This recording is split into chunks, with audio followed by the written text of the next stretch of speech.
Evaluation, Nowar Yacoub, centre number 64770, candidate number 5559.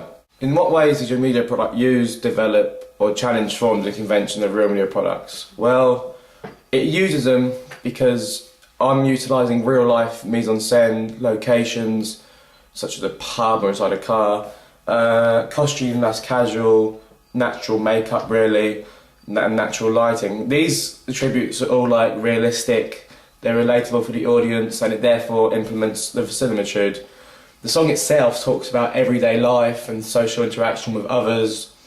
It's a customary attribute amongst daily contemporary lifestyles, which again makes it relatable for the audience. They're able to like put themselves in that position, or they already have in that position, so it's understandable and it's applicable to them. It develops forms because it gains a perspective of the artist, which is what the intention of the artist is. But for my video, I literally took this to the next level by giving a full artist perspective, by operating a point of view shot throughout. This is so then the audience can gain not just a metaphorical view, but a literal one also. And it challenges because the indie genre expects performance, and if it's pure narrative based like mine, then it's seen as a challenge to that indie genre. The performance is what insatiable audiences expect and anticipate, but they can comprehend a synergy of both narrative and performance as a compilation. It does challenge typical codes, as I said, because the typical traits of the indie genre as a performance base, the band, if it's a band, playing the musical instruments, and the focal point being the artists themselves rather than what's happening around them. You don't expect a full narrative for music from the indie genre. They're rare, although they're not non-existent. Other traits that you wouldn't expect are CGI and pyrotechnics. They're very unconventional for this genre. Intertextuality is another factor which isn't an occurrence because they believe that the video is self-promoting within itself and doesn't need any other references. How did you use new media technologies in the construction, research, planning and evaluation stages?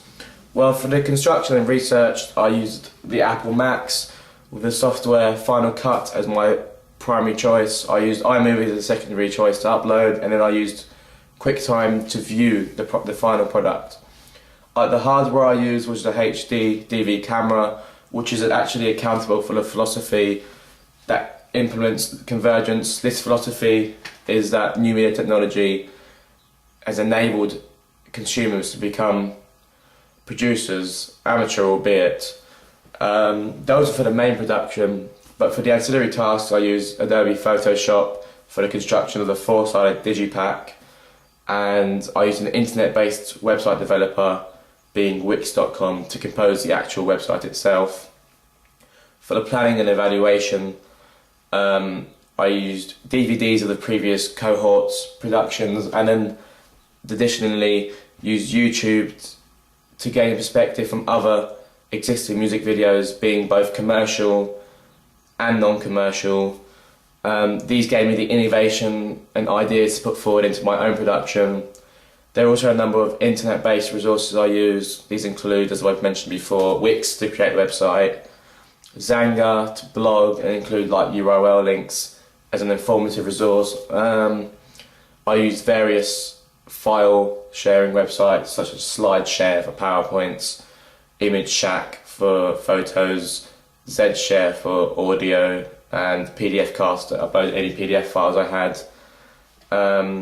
Free online surveys was used as research for audience, and I used social networking sites to enable users to give feedback to me in regards to my productions and ancillary tasks. These were like YouTube and Facebook, and YouTube itself is an additional example of convergence, as I use the internet to distribute my product, and then I market it via requesting my friends to give me feedback, which were part of the target audience, and then they consumed it.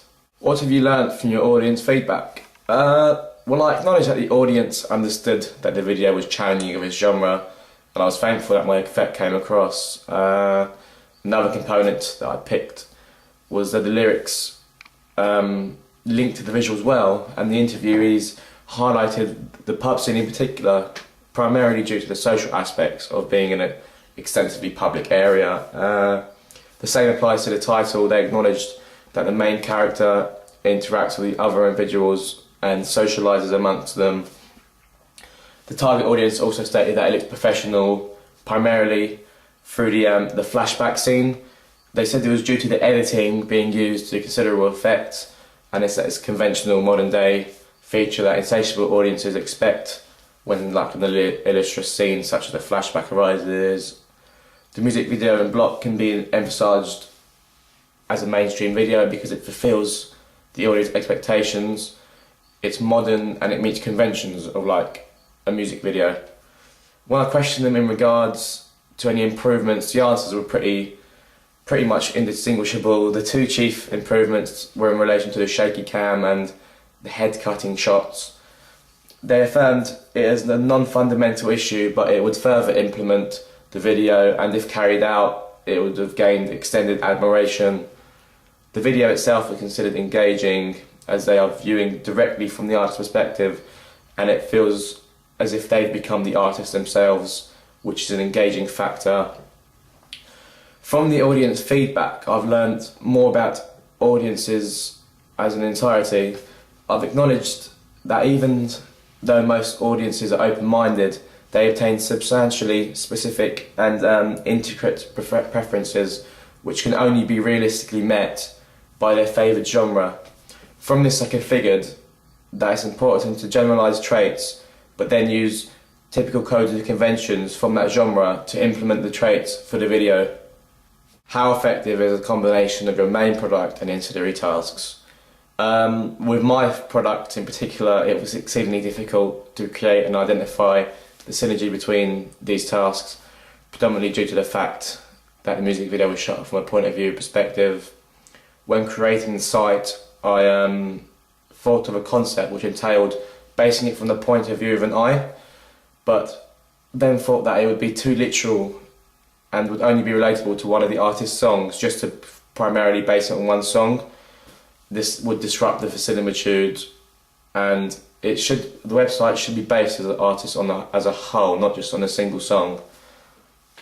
Whilst actually filming, I filmed on an overcast day, which gave the impression that the composition was limp and lethargic. I then incorporated this into the ancillary tasks by using grey as a primary colour, and made sure I implemented this wherever possible. The link between the ancillary tasks themselves was very visible. The house style, the themes, the colour scheme, they're all clearly represented factors, particularly with the use of the colour grey, as I said. In addition to this, there are references to intertextuality within the site itself. The site markets the album and the 4-sided digipack. I thought I'd carry out this because after carrying out market research, I thought that I'd noticed on each website that they were promoting like an album, for example, on the actual website. So I thought I'd incorporate this into my own website to implement the verisimilitude.